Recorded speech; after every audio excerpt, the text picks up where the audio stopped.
Hello and welcome to this episode of Your Money with me, Mary Holm. Thanks for taking just a few minutes to listen in while Jessie Mulligan and I talk through some useful ideas about how to make your money work better for you.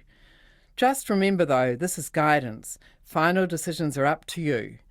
Over to Jessie. Let's talk money. The magnificent Mary Holm joined us in the Auckland studio. Hello. Hello, Jessie. You've got an interesting topic today. Yeah, it came out of a meeting of a group called Women in Super. I'm not in the group, but I go along sometimes, and they were discussing how to get women more interested in investing. And you and I actually back in May talked about the difference between male and female investing and things like that men tend to take more risk and they tend to trade their investments more frequently. And sometimes, you know, women can quite often end up doing better, but they don't take enough risk. But men do trade more often than is good for them. But this is a bit different because this has come out of concern in many quarters, but including in the Financial Markets Authority. And by the way, I'm on the board there, but that's got nothing to do with me choosing this topic today. They are concerned that women are just not that involved, not that interested in investing, perhaps a bit scared, don't quite know how to do it. And Gillian Boyes at the FMA was presenting a session on how to get women more interested in investing, and I thought there were a lot of ideas there that would be worth talking to you about.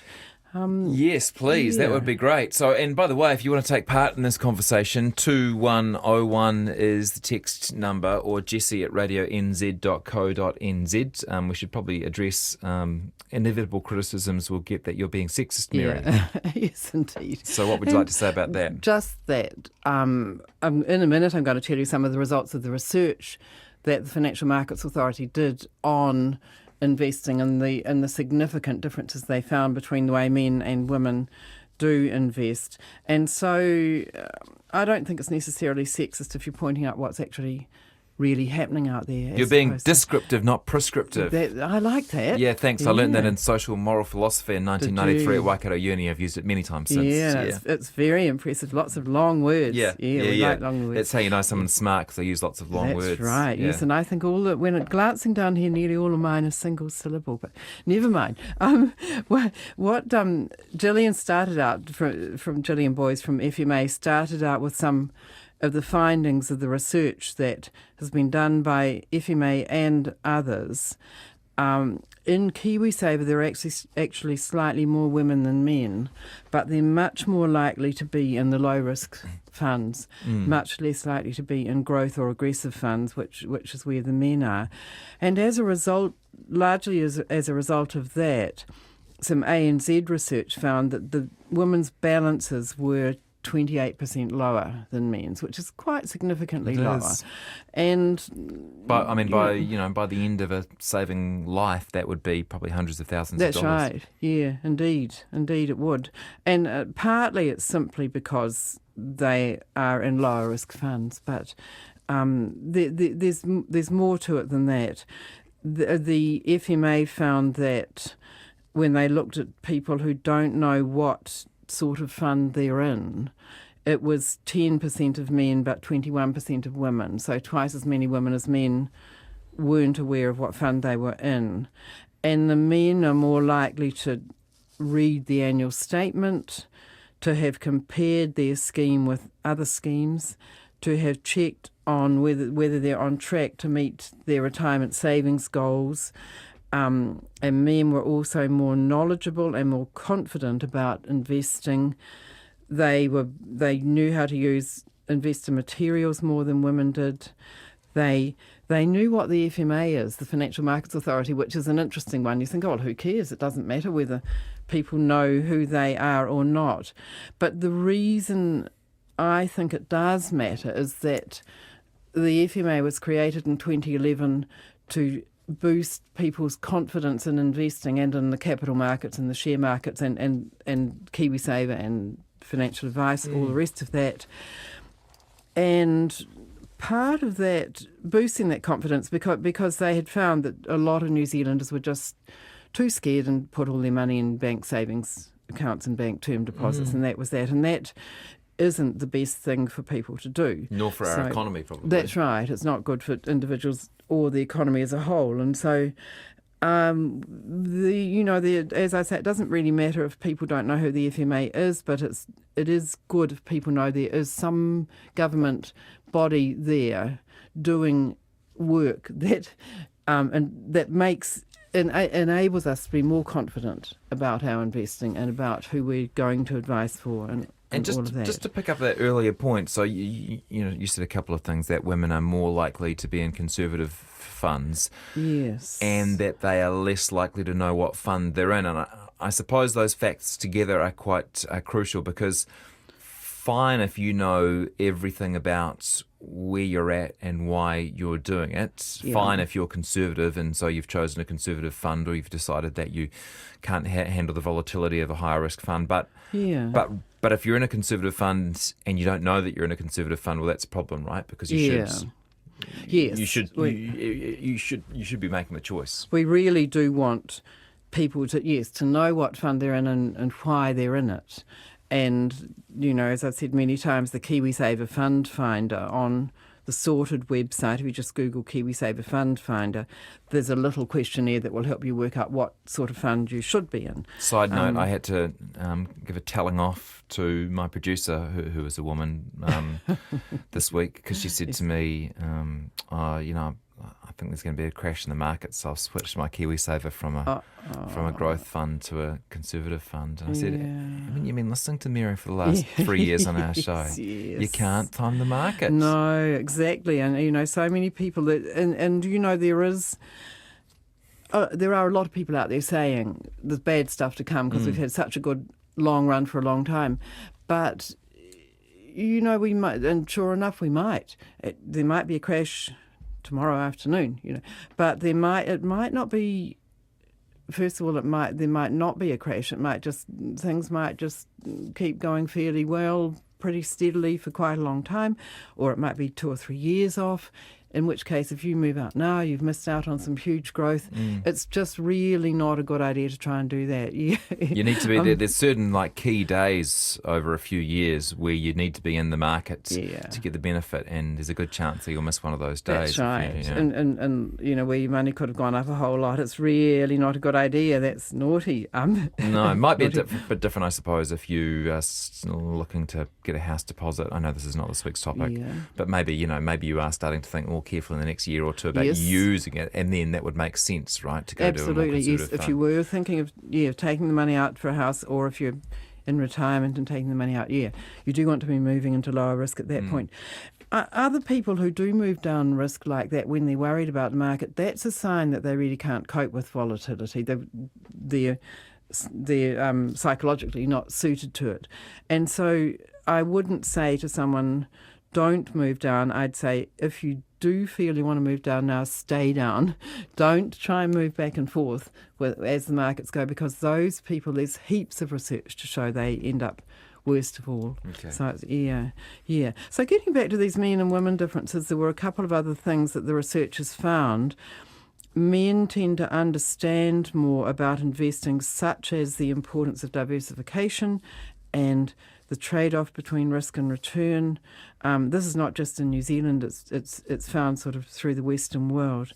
So, and men are also more inclined to be investing in shares, more inclined to be in a lot of different investments, whereas women are in cash. Gillian from FMA talked about the price of certainty. In other words, women want to be more certain about returns and that on their money, but the price of that is that they're missing out on potential growth, and they're not getting as much protection from inflation. If they're investing in lower risk funds, then inflation's more likely to eat a fairly big hole in their returns, whereas in the higher risk funds you've got more. When we were talking, we moved to talk on about why these differences were there. I mean, there's obvious ones, like women are more likely to not be employed right through. And although that's not happening as often with our Prime Minister and partner as an example, but still on average, women are more likely to be taking time off to look after children, and they tend to be earning less. they tend to be less in the chief jobs.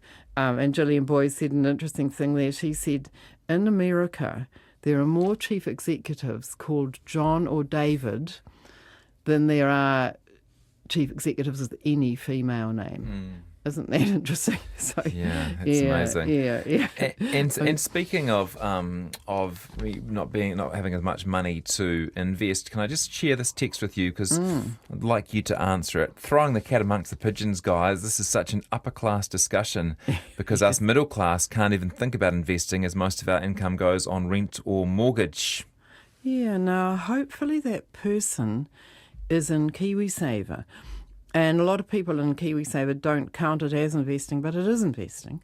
And if that person's not in KiwiSaver, I would suggest they try really hard to be in it, even if they're just putting in 3% of their pay. I know that's easy for me to say. 3% it's quite a lot, but it's not that much. If people sit down and look at and work through the numbers, it's for someone on the minimum wage, it's under $20 a week. Mm-hmm. So it's not, and obviously if you're making double the minimum wage, it's about $40 a week. But it's not a heck of a lot when you think of it as an investment in your future.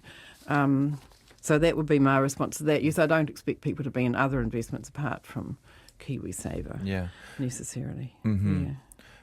There's another one here, but maybe you go on first. Okay, there were a couple of other points that there's several points I want to make through here, but one of the women at the discussion was Ayesha Scott, who is an AUT finance lecturer in finance, and she made a couple of interesting points. One was that she said that in their research they quite often use focus groups.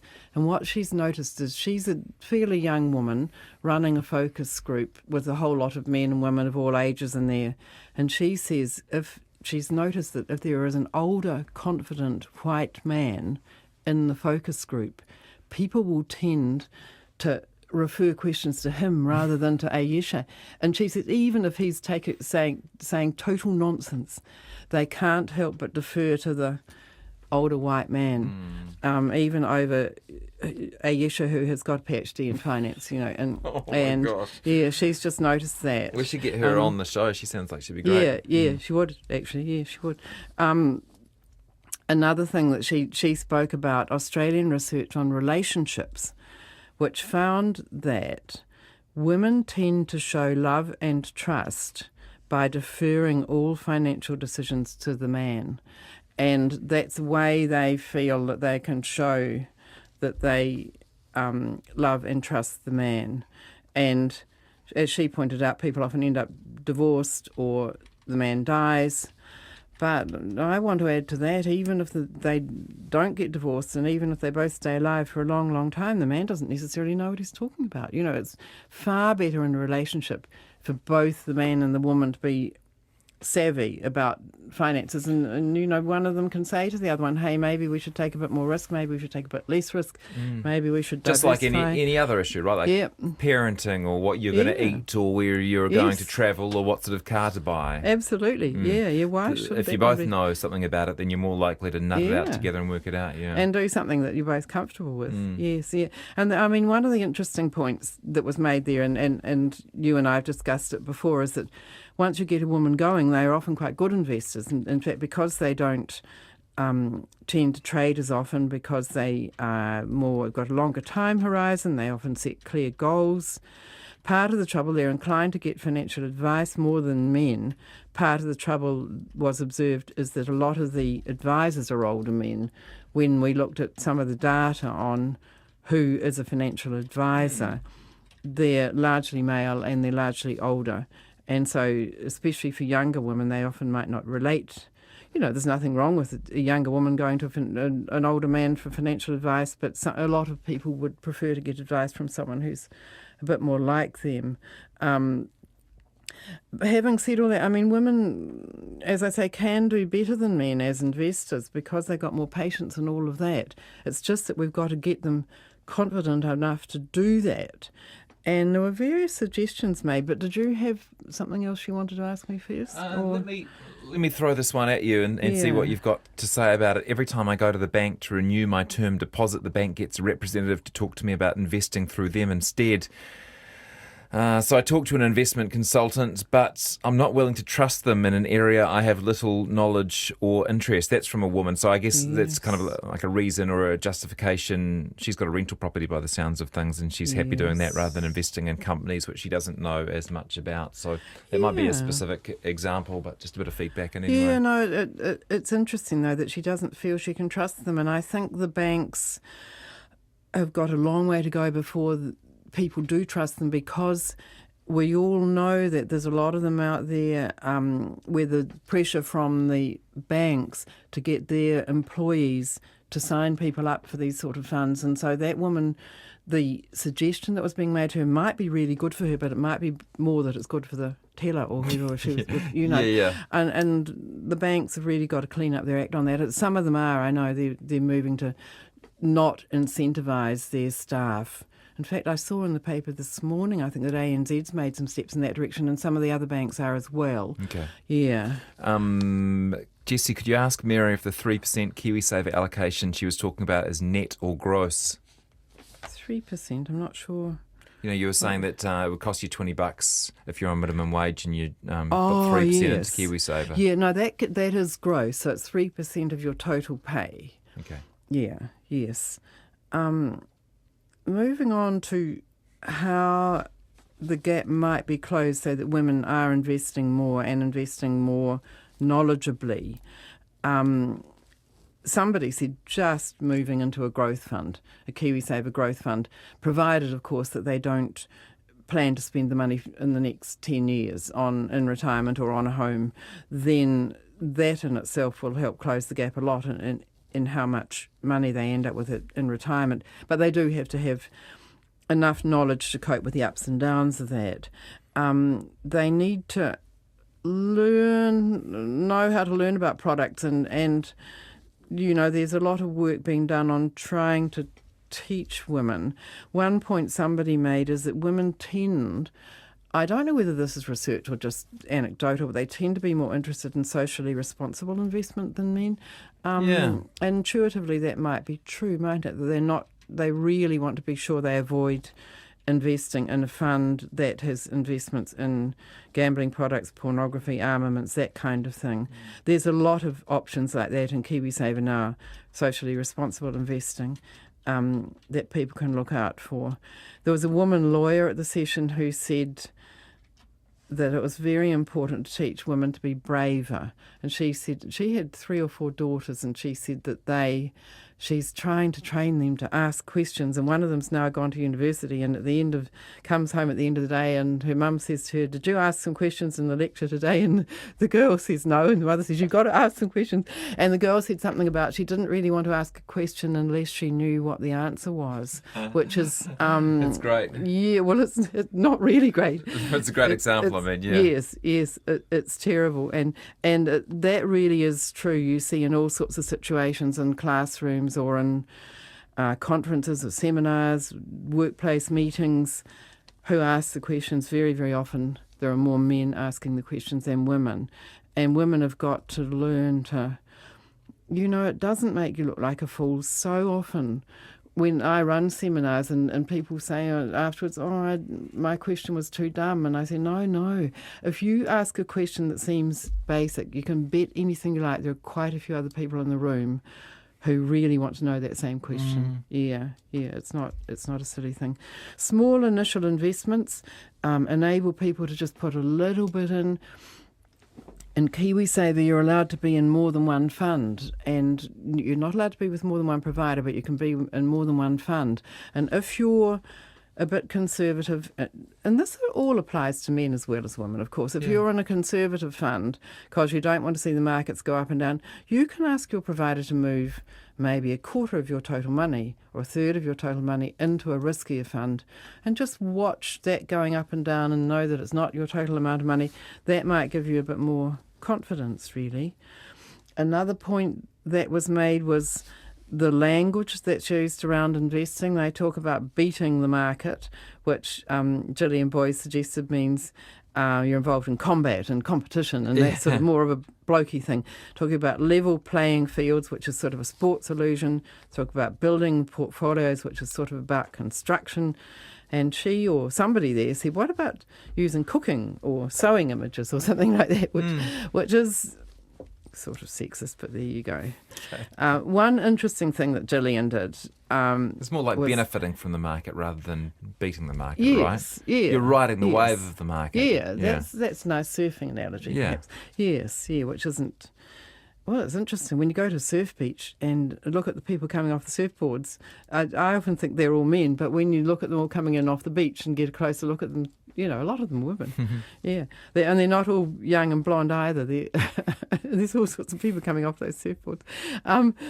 Gillian did an interesting thing. She Googled the word investor and got the images. The Google images came up, and she showed us a page with the pictures of the images. Okay, you might do it right now, yeah. Jessie, and see what comes up. Mm-hmm. Okay, yeah, a couple of men there. We're solving the world's problems. Two more men. And then there's one woman. She's about 20 down the search. Quite an attractive woman, leaning over a balcony. Yeah. And then back to lots of men. Yeah. Lots of men. And what ethnicity are they? Well, they're white, obviously. They're all white, I think, just about. And they're nearly all male. And that's just quite interesting as far as the images that people tend to use in their presentations or on the front of their brochures or whatever. That's something that could be changed fairly easily. Yeah. An idea I had coming out of the session was, I don't know about if you know about the Fearless Girl statue in New York. Do you know about that? Now, did that come at the same time as the bull, or was it installed later? It was quite a lot later than the bull. So for people who don't know about it, there's a fantastic statue of a bull. He's 11 feet tall. I was reading about it a bit more. The bull is? Yes, he's 11 feet tall, so he's a big bull, and he's in the streets in New York, near Wall Street, where all the action happens, and he's there to symbolise prosperity. The people that put the bull up said he's there to symbolise prosperity. And then quite a few years later, another company got a statue made of a girl who, and people might want to Google this and have a look at the pictures because they're great. It is. The girl she's quite young. She looks about 8 or something like that. And she's standing there facing the bull, facing down the bull. And the idea of that was to show women and girls that investing isn't scary, but since that was placed there, the girl was placed there, the people that pulled the bull up complained because they said it changed the bull from symbolising prosperity to being made into a villain, and they didn't like that. And so I think they're moving the girl. They've been looking at moving the two statues, but in the meantime the whole controversy around it has raised the image of girls being investors and girls being interested in the share market. And I thought, God, I wonder, it'd be neat if somebody in New Zealand would make a statue like that to go outside the stock exchange or something. Yes, very clever. Yes, do cool. Google it if you get a chance. They're quite beautiful statues, both of them. Yeah. Now, have we got any other... I think that's all for us today, but I welcome your feedback on it, 2101 or jessie@radionz.co.nz. Let me throw you one in just to wind things up before we leave, Mary. Yeah. I'm wondering if women are more emotionally vulnerable to circle investments, and what are the risks? Do we know what circle investments are? Circle investments? No. Well, let me put it to you this way. Are women more emotionally vulnerable as investors in general? And you would think perhaps they are. I'm not sure how that would be measured.